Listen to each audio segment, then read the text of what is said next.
certinho, vamos nessa, boa tarde. Acho que é isso.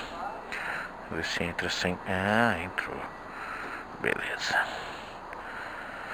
Vamos lá, vamos pra casa.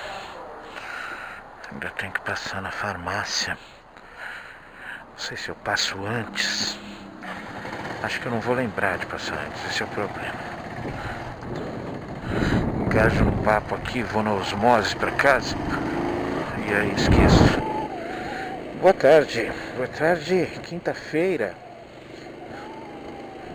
Prenúncio da sexta.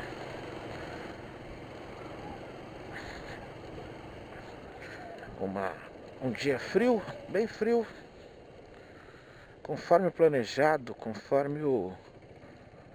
Olha só, motocão. Conforme o previsto.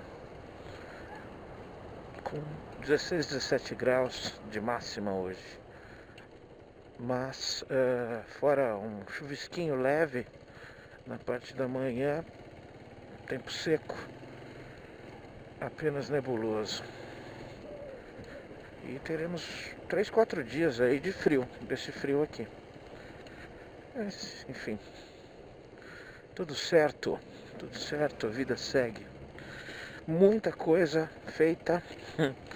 Eu hoje cheguei a me animar achando que eu ia conseguir ao menos terminar a resenha de um videozinho, porque hoje, depois de uns 2 dias, abriu o meu YouTube de novo aqui na empresa. Eu não sei como funciona esse critério, mas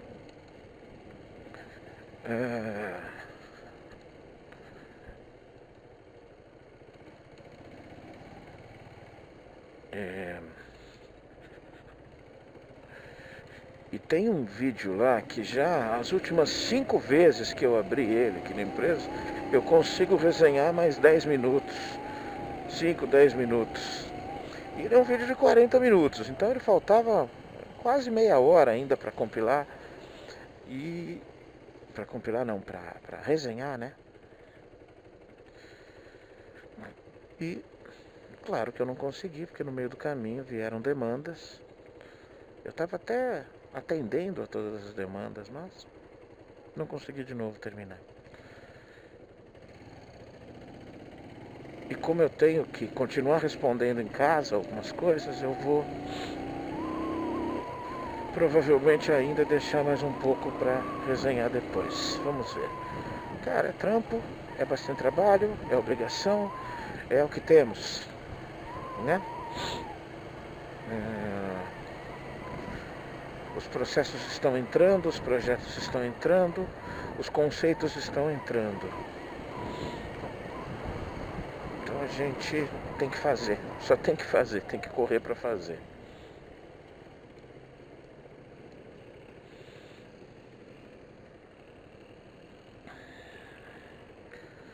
Enfim.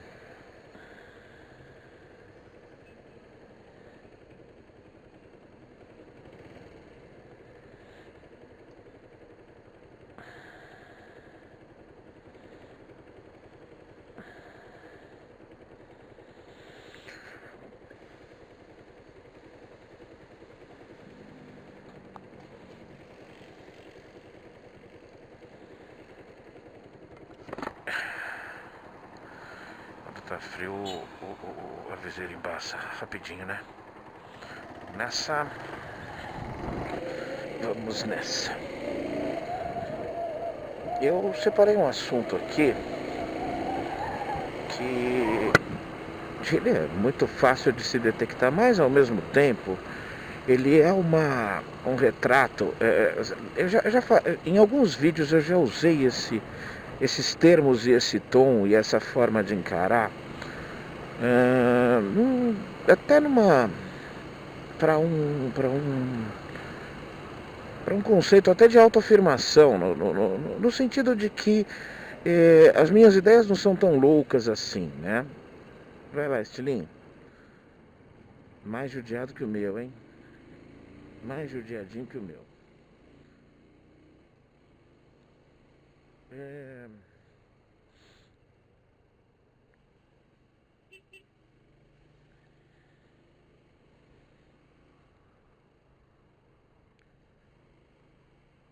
e explico. Sabe quando eu falo as coisas e parece que é invenção da minha cabeça, de que, não, pode ser só uma leitura minha.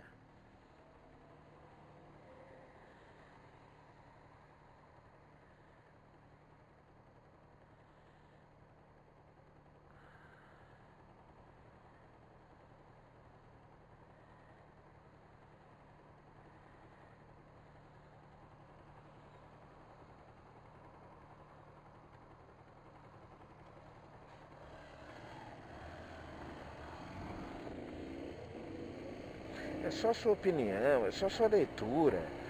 De repente, há possibilidade de ser só uma leitura sua individual e você estar errado e tal. E aí aparece um estudo, aparece não um outro colunista falando.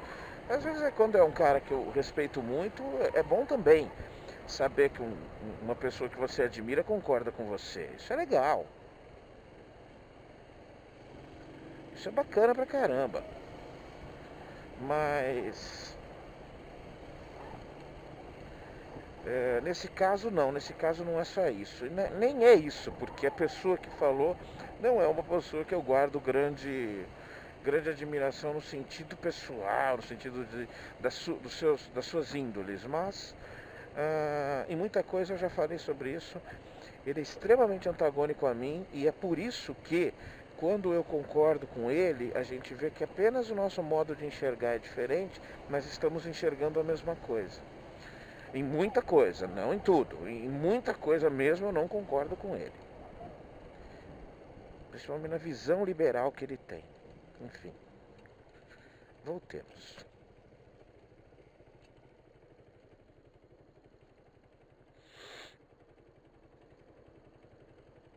Não sei se eu falei de quem, né? Tô falando do Reinaldo Azevedo. Não sei se eu me embaralhei todo aqui pra dizer. Às vezes eu só pensei e acho que falei também.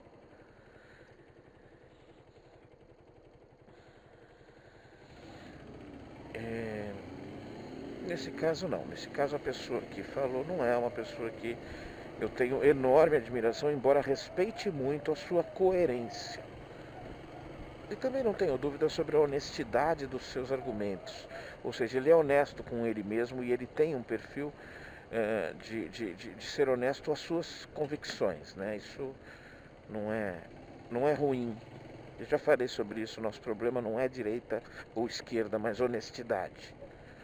E ele é uma pessoa honesta nesse sentido que eu estou falando. Reinaldo Azevedo. Voltemos. Explico por que é essa coisa de comprovar minhas teorias malucas.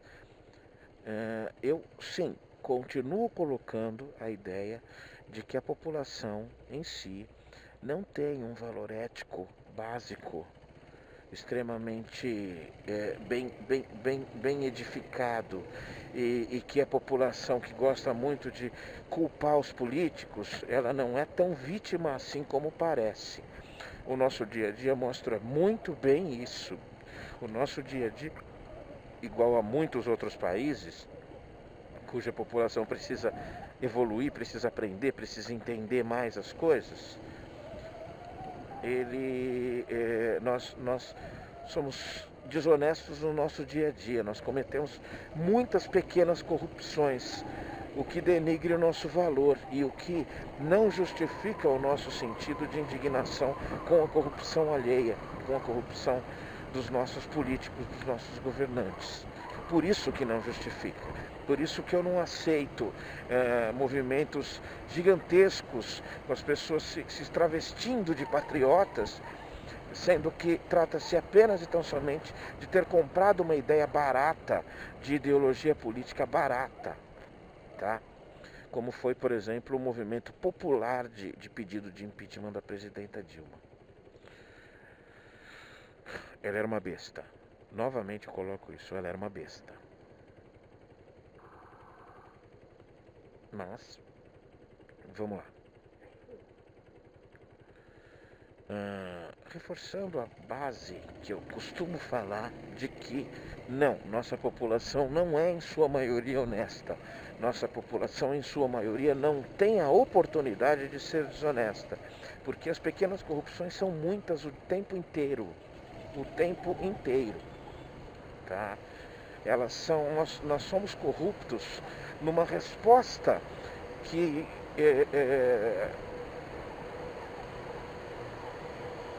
numa resposta de um e-mail corporativo que a gente inclui um diretor que não tem, cuja ciência daquela mensagem só criará um problema para uma das partes. Isso é ser corrupto, isso é ser desonesto. Entendeu a necessidade ou a visão de prejudicar alguém através de uma atitude lícita, que não é lícita, porque sabe-se que irá corroborar no prejuízo a alguém, né? Isso é um exemplo bobo, é só porque eu estou meio perto disso ultimamente, né? Mas enfim,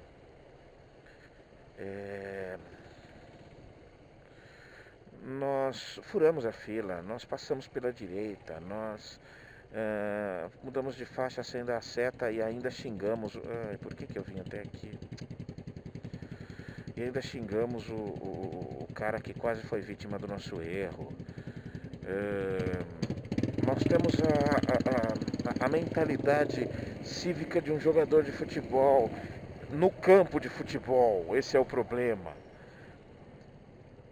Aquela coisa de forjar a contusão. Não é a mesma coisa. Não!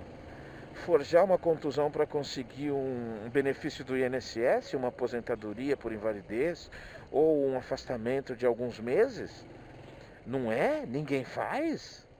Opa! Nesse país, muita gente faz, muita mesmo, tá?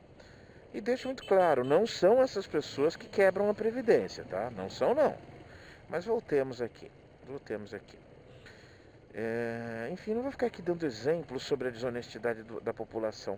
Eu tenho essa leitura, que neste momento o Brasil ainda é um país que as práticas de levar vantagem acima de tudo sobrepõem os conceitos básicos éticos que podem solucionar vários problemas que nós passamos atualmente. Essa é a minha ideia atual, não é final, é atual. Isso não quer dizer que não tenhamos melhoramos bastante, mas ainda passamos por resistências justamente porque é difícil mudar o comportamento de uma nação, de um país gigantesco, continental como é o nosso, que foi mal educado também, foi mal criado, foi mal formado. Tá bom? Então,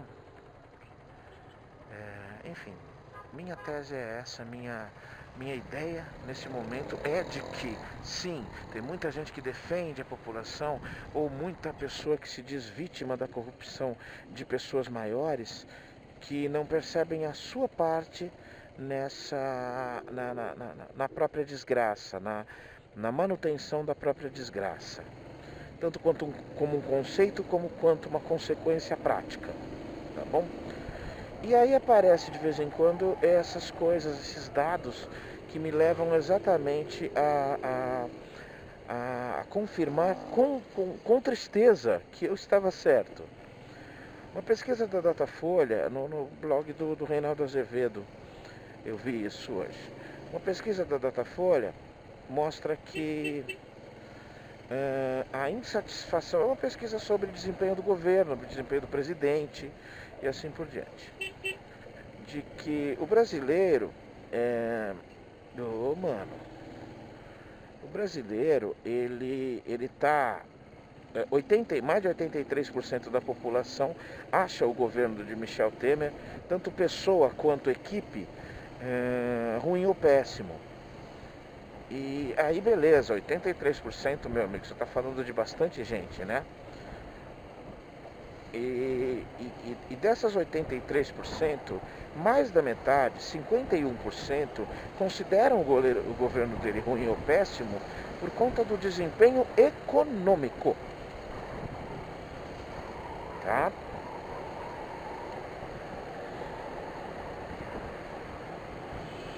Econômico. Nossa, não é?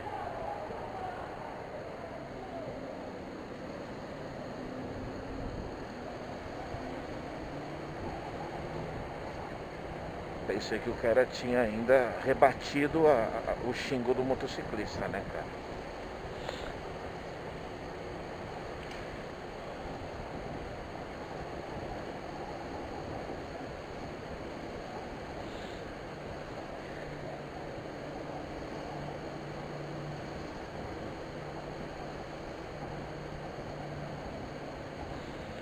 É, viajei aqui pela briga aí do rapaz. É, continuando.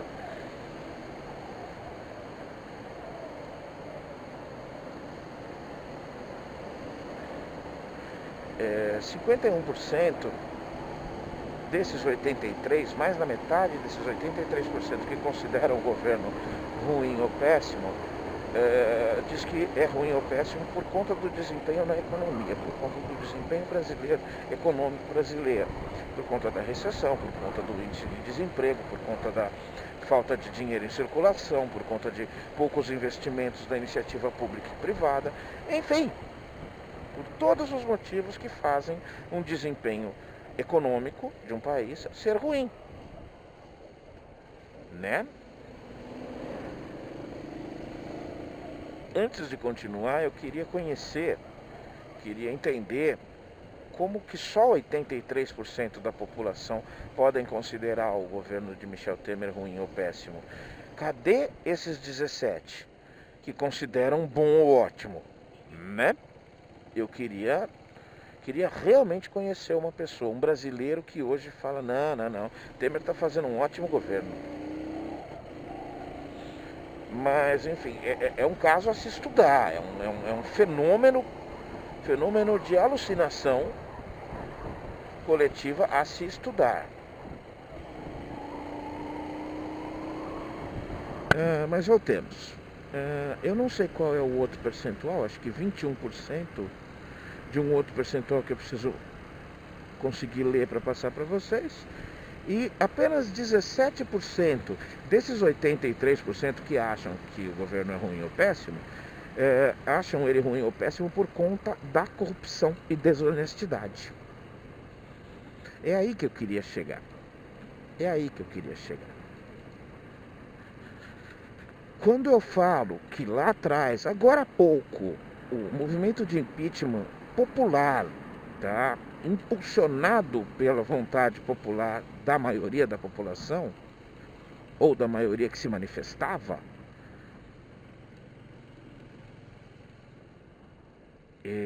não era pela corrupção. Quando eu fico fazendo esses posts ou compartilhando esses posts que mostram que não era pela corrupção, tá aí um dado prático, bastante elucidativo, que comprova completamente o que eu estou dizendo. Não é pela corrupção. Não é. E isso explica também essa minha dúvida do outro lado, né? De entender como é que um cara hoje em dia vai lá e fica brigando pelo Lula. Sim, cara, sim.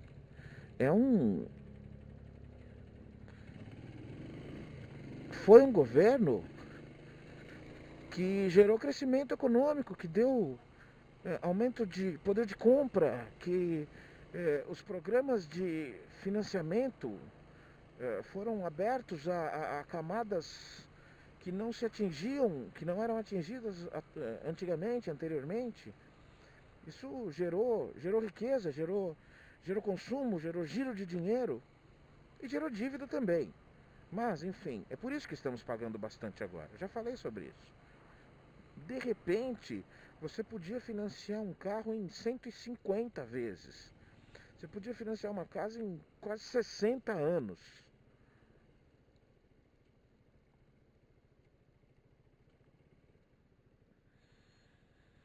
Mas eu não vou falar sobre o governo Lula. Eu vou falar sobre exatamente isso. A esperança não era que acabasse a corrupção. Por isso, isso prova a outra parte da tese de que o Temer pode fazer tudo. Porque não era isso. Não era isso. Ele pode fazer tudo porque ele é o Temer e não é a Dilma, e não é o Lula, e não é o PT. Porque o PT parou de dar o que ele estava dando. E aí a população fala, não, eu quero mais. Eu estou acostumado com isso. Eu quero mais. Ou eu quero continuar tendo. E vamos deixar claro, muito do que a recessão trouxe foi por culpa exatamente das posturas que o PT teve durante todos os seus anos de poder. Com a pouca preocupação com o gasto público, ou quase nula, e também com a pouca preocupação em terceirizar o benefício que ele estava dando ao trabalhador. Porque a terceirização do benefício é simplesmente o empresário paga mais um. Opa, criei o benefício agora. A licença maternidade é 6 meses. Quem é que paga por uma licença maternidade de 6 meses? O empregador. Não é o governo que perde dinheiro.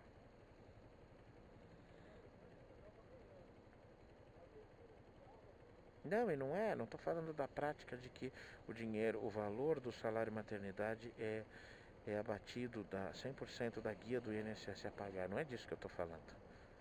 É de que você precisa treinar outra pessoa e ter outra pessoa ali naquele momento. E depois você vai precisar dispensar essa pessoa e ter custo com essa pessoa também. Então, não é, né? Não é. É milagre com o santo dos outros, né? E aí não rola. Mas eu volto aqui. Não foi a corrupção. Não foi. Foi a desonestidade do povo. Do povo que efetivou isso. E isso mostra bastante. Como assim? Depois eu vou ler esse segundo. Não é muito importante, tá? Esse segundo item, que é 20 e poucos por cento. Mas o importante é que 51% que odeia o Temer porque ele não conseguiu melhora econômica, não conseguiu melhoria na economia do Brasil. E apenas 17% desses que odeiam o Temer é por conta da corrupção e da desonestidade do seu governo e dele mesmo.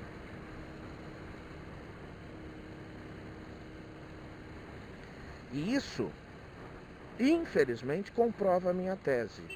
O povo pensa de forma desonesta. Não é quem está lá. O Lula podia fazer tudo. O mensalão já tinha sido descoberto. Haviam fortes indícios da ciência do presidente da República em relação ao mensalão e às práticas incorretas. Mas ele ganhou a outra eleição. Por quê? Porque o Brasil continuava crescendo, continuava dando uma evolução, um aumento do poder de compra da população. Então não tinha importância.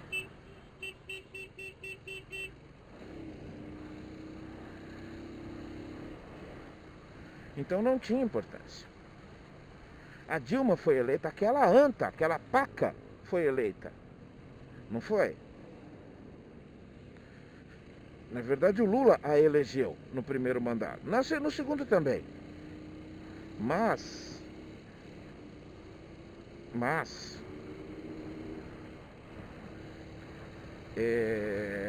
o que levava a população a votar nela? A continuidade do processo. Não perder benefícios. O medo de não perder todo o pacote financiado pela iniciativa privada para sustentar o gasto exorbitante do governo e o gasto exorbitante não, e o gasto e a formação de novos benefícios às custas novamente do empresariado. Então quem tirou a Dilma foi o empresariado com um discurso que fez convencer a própria população que colocou ela lá. Por que o Lula tem tanta intenção de voto? Por que o Lula, se não tivesse preso e se conseguirem soltá-lo, tem tanta chance de vencer novamente a eleição? Porque o que o povo quer é o conforto financeiro que ele trouxe. Não tem importância. 100% da população sabe da desonestidade do Lula. Eu não tenho dúvidas disso. Eu não tenho dúvidas, desde a classe baixa até a classe alta.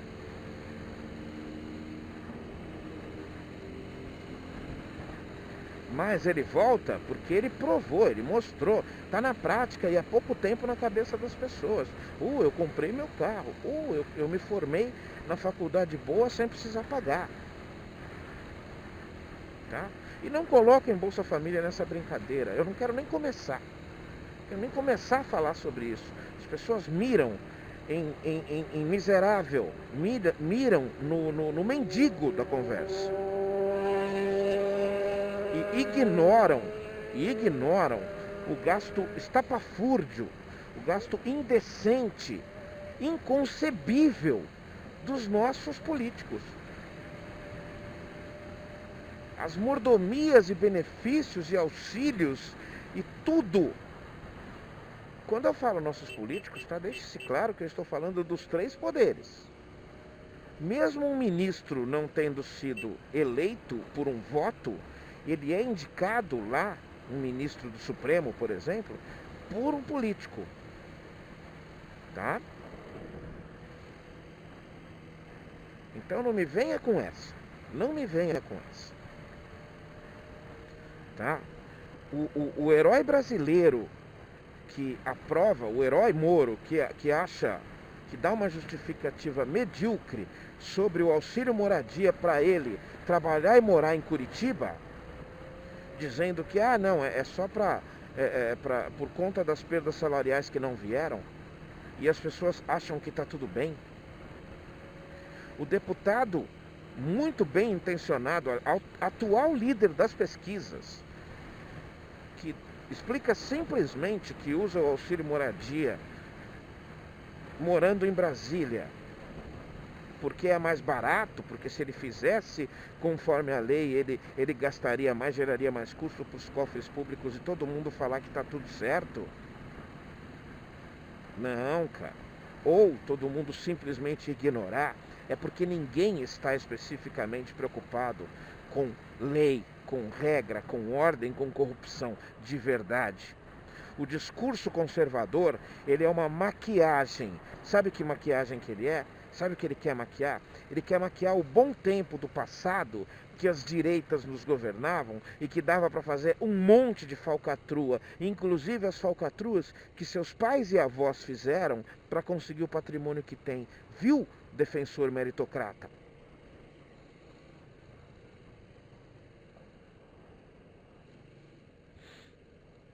Não é assim. Não é assim. Comece-se por baixo. Já falei sobre isso. Que se comece por baixo. Que se comece pela parte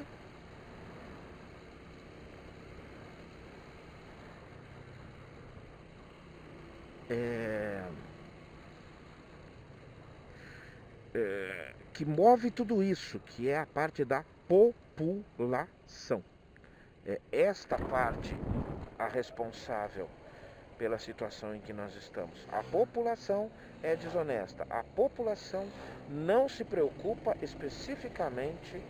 Puta que pariu. Só me falta eu ser parado em blitz.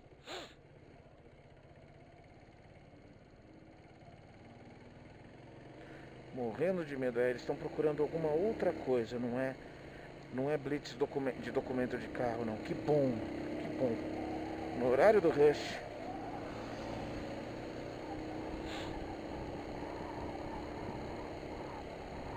que a moto não está licenciada. Se me parasse agora, ia levar a moto. Iria levar a moto. E amanhã eu ia ter que correr que nem um retardado para arrumar a documentação, as coisas e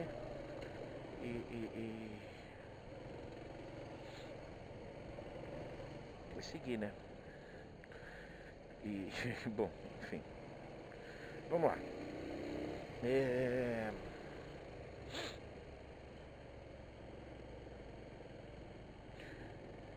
Fato. Não há realmente, na maior parte da população, a preocupação com a corrupção. O movimento conservador que nós temos atual, o movimento de volta dos velhos tempos e de valores antigos, ele não está resgatando nada de bom. O objetivo principal dele é reabrir oportunidades que antes nós tínhamos e que hoje nós não temos mais. Quando você usa um discurso antigo no conceito de xenofobia ou de homofobia, ele nada mais é do que o gatilho para várias outras coisas que eram incorretas no passado voltarem à tona, várias outras ideias, tá? Entre elas, a falsa ilusão de que não existia corrupção, não existia divulgação da corrupção, não existia imprensa livre, mas nem perto.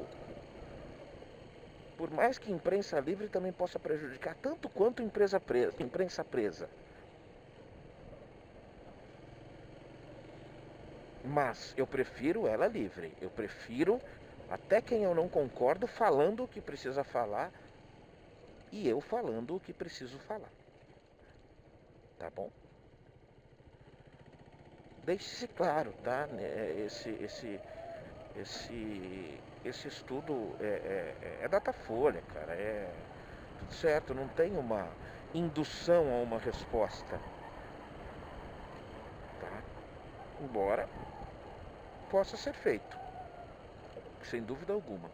Como a própria Datafolha errou feio na pesquisa eleitoral que fornecia informação de que o Bolsonaro responde por processos ou por acusações, essa ou aquela.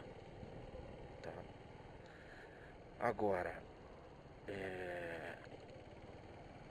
não me venha com o discurso de que o povo é uma vítima. Esse discurso que a mídia tem muito claro, muito fácil, de que o povo é uma vítima. Não é, cara. Mesmo que boa parte dele seja inconscientemente desonesto, ele não é uma vítima. Ele só vai sair disso quando ele se acusar, quando ele levantar a mão dele, falar, isso sou eu e isso eu vou melhorar.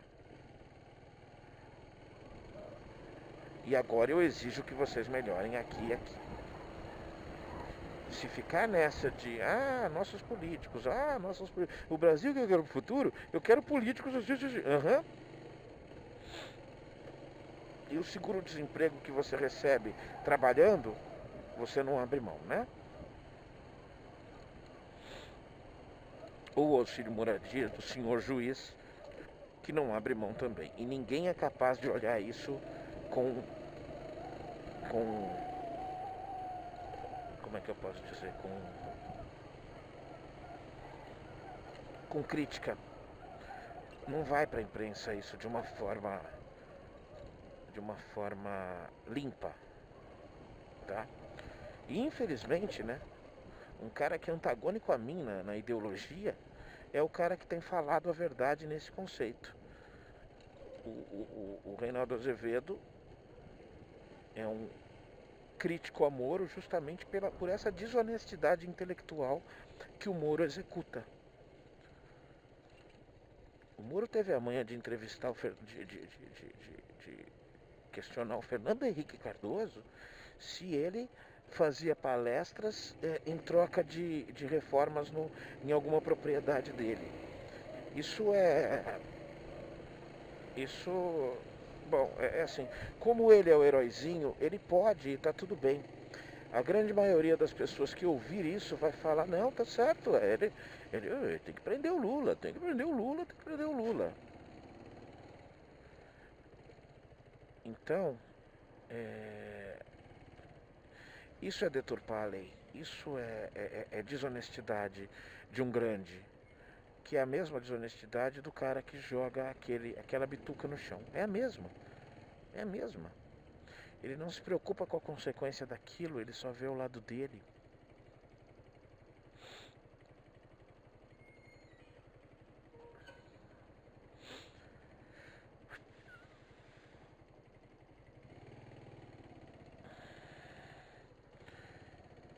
E isso é corrupção. Se a gente não entender que a bituca no chão é corrupção, a gente não entendeu o que é corrupção. É deturpar o sistema em favor próprio. É ignorar regras em favor próprio, em prejuízo de alguma outra pessoa.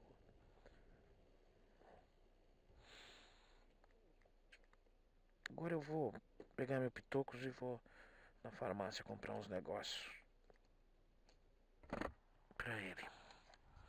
Pra ele, pra minha mulher, enfim, ela pediu um monte de coisa. Mas eu não queria ir com a moto. Tá bom? Deixa eu pegar o outro dado aqui pra...